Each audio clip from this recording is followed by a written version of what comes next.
आदाब, ये आकाशवाणी है। खबरों के साथ मैं आसिया मेमुना।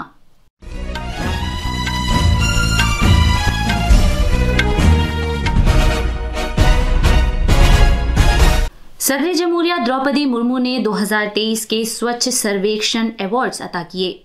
महाराष्ट्र को सबसे साफ सुथरी रियासत का अवार्ड दिया गया, जबकि इंदौर और सूरत को मुल्क के सबसे साफ सुथरे शहरों का अवार्ड मिला। वजीर आजम नरेंद्र मोदी कल महाराष्ट्र में 30,500 करोड़ रुपए से ज्यादा मालियत के मुख्तलिफ तरक्याती प्रोजेक्टों का आगाज करेंगे। इन्फोर्समेंट डायरेक्टरेट ने नेशनल कॉन्फ्रेंस के सदर फारूक अब्दुल्ला को जम्मू कश्मीर क्रिकेट एसोसिएशन घपले के सिलसिले में पूछताछ के लिए तलब किया है। बांग्लादेश में अवामी लीग की सदर शेख हसीना लगातार चौथी मुद्दत के लिए आज शाम वजीर आजम के ओहदे का हलफ लेंगी। रिदम सांगवान ने निशानेबाजी में भारत के लिए पेरिस ओलंपिक्स का 16वां कोटा हासिल किया है, जो एक रिकॉर्ड है। और कुश्ती में भारत के अमन सहरावत ने क्रोएशिया में ज़ग्रेब ओपन टूर्नामेंट में 57 किलोग्राम के जुमरे में सोने का तमगा जीता है। अब खबरें तफसील से। सदर जमहूरिया द्रौपदी मुर्मू ने 2023 के स्वच्छ सर्वेक्षण अवार्ड्स अता किए। महाराष्ट्र को सबसे साफ सुथरी रियासत का अवार्ड दिया गया, जबकि इंदौर और सूरत को मुल्क के सबसे साफ सुथरे शहरों का अवार्ड मिला। ये लगातार 7वां मौका है कि जब इंदौर को ये अवार्ड मिला है। सदर जमहूरिया द्रौपदी मुर्मू ने आज नई दिल्ली के भारत मंडपम में ये अवार्ड्स पेश किए। इस मौके पर मकानात और शहरी उमूर के मरकजी वजीर हरदीप सिंह पुरी और दीगर ओहदेदार भी मौजूद थे। नवी मुंबई को तीसरी पोजीशन मिली है, मध्य प्रदेश को दूसरी सबसे साफ सुथरी रियासत, जबकि छत्तीसगढ़ को तीसरी सबसे साफ रियासत का अवार्ड दिया गया। इस मौके पर इजहार ख्याल करते हुए सदर जमहूरिया ने कहा कि मरकजी सरकार और दीगर तंजीमों ने स्वच्छ भारत मिशन को मुल्क में एक अवामी तहरीक बनाने में नुमायां रोल अदा किया है। मोहतरमा द्रौपदी मुर्मू ने यह भी कहा कि स्वच्छ भारत मिशन से उन लाखों लोगों को रोजी रोटी भी फराहम की जा सकी है जो इस मिशन से वाबस्ता हैं। सदर जमहूरिया ने स्वच्छ भारत मिशन में अहम रोल अदा करने के लिए सफाई मित्रों का शुक्रिया भी अदा किया और कहा कि उनका रोल इस मिशन में काबिले कदर रहा है। उन्होंने कहा कि मुल्क ने के नौजवानों पर जोर दिया कि वो भारत को दुनिया का सबसे साफ सुथरा मुल्क बनाने की समत काम करें। वजीर आजम नरेंद्र मोदी कल महाराष्ट्र में 30,500 करोड़ रुपए से ज्यादा मालियत के मुख्तलिफ तरक्याती प्रोजेक्टों का इफ्तिताह करेंगे और संगे बुनियाद रखेंगे। जनाब मोदी अटल बिहारी वाजपेयी सिवारी नाहवा शिवा अटल सेतु का इफ्तिताह करेंगे, ताकि शहरी ट्रांसपोर्ट के बुनियादी ढांचे को मुस्तहकम बनाकर आमद-ओ-रफ्त को और ज्यादा बेहतर बनाया जा सके। अटल सेतु 17,840 करोड़ रुपए से ज्यादा की लागत से तामीर किया गया है। ये 21.8 किलोमीटर तवील 6 लेन वाला पुल है। इस पुल का तकरीबन 16.5 किलोमीटर हिस्सा समंदर के ऊपर से गुजरेगा, जबकि लगभग 5.5 किलोमीटर का हिस्सा जमीन पर होगा। वजीर आजम ने दिसंबर 2016 में इस पुल का संगे बुनियाद रखा था। जनाब मोदी ईस्टर्न फ्रीवे के ऑरेंज गेट को मरीन ड्राइव से जोड़ने वाली जेरे जमीन रोड टनल का भी संगे बुनियाद रखेंगे। 9.2 किलोमीटर तवील टनल पर 8,700 करोड़ रुपए से ज्यादा की लागत आएगी। ये मुंबई में बुनियादी ढांचे की एक नुमायां बेहतरी होगी। इससे ऑरेंज गेट और मरीन ड्राइव के दरमियान सफर में लगने वाला वक्त कम हो जाएगा। वजीर आजम पीने के पानी के सूर्य इलाकाई प्रोजेक्ट के पहले मरहले को मुल्क के नाम वक्फ करेंगे। ये प्रोजेक्ट 1,975 करोड़ रुपए की लागत से तैयार किया गया है। इसके जरिए महाराष्ट्र के पालघर और थाने जिले में पीने के पानी की फराहमी की जाएगी, जिससे तकरीबन 14 लाख अफराद को फायदा होगा। जनाब मोदी तकरीबन 2,000 करोड़ रुपए मालियत के रेल प्रोजेक्ट भी मुल्क के नाम वक्फ करेंगे। ये खबरें आकाशवाणी से नश्र की जा रही हैं। इन्फोर्समेंट डायरेक्टरेट ईडी ने जम्मू कश्मीर क्रिकेट एसोसिएशन में मुबैना माली बेज़ाब्तगियों के सिलसिले में पूछताछ के लिए नेशनल कॉन्फ्रेंस के सदर और साबिक वजीर आला डॉक्टर फारूक अब्दुल्ला को तलब किया है।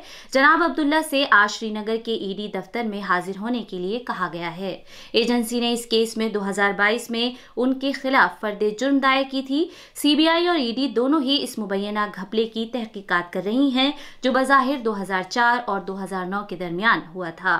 ईडी ने काले धन को जायज शक्ल देने की रोकथाम के कानून की दफात के तहत जुलाई 2022 में डॉक्टर अब्दुल्ला के खिलाफ श्रीनगर की एक अदालत में फर्द जुर्म दाखिल की थी। जनाब फारूक अब्दुल्ला 2001 से 2012 तक जम्मू कश्मीर क्रिकेट एसोसिएशन के सदर के ओहदे पर फाइज रहे। जम्मू कश्मीर में कल सरहदी हिफाजती फोर्स बीएसएफ के डायरेक्टर जनरल नितिन अग्रवाल ने बीएसएफ के सीनियर ओहदेदारों के हमराह जम्मू सेक्टर पर पाकिस्तान से मुत्तसिल सरहद पर सिक्योरिटी की सूरत हाल और वहां हिफाजत पर मामूर फौजियों की कार्रवाई से मुतालिक तैयारियों का जायजा लिया। बीएसएफ के सरबराह ने जम्मू सेक्टर में बैनुल-अक़वामी सरहद से मुत्तसिल इलाकों में सख्त निगरानी बरकरार रखने पर जोर दिया है ताकि इस बात को यकीनी बनाया जा सके कि दहशतगर्द इन दिनों छाए गहरे कोहरे का फायदा उठाकर इस तरफ दरअंदाजी ना कर सकें। अवामी लीग की सदर शेख हसीना को आज लगातार चौथी मुद्दत के लिए बांग्लादेश के वजीर आजम की हैसियत से हलफ दिलाया जाएगा। बांग्लादेश के सदर आज शाम ढाका में नई वजीर आजम को हलफ दिलाएंगे।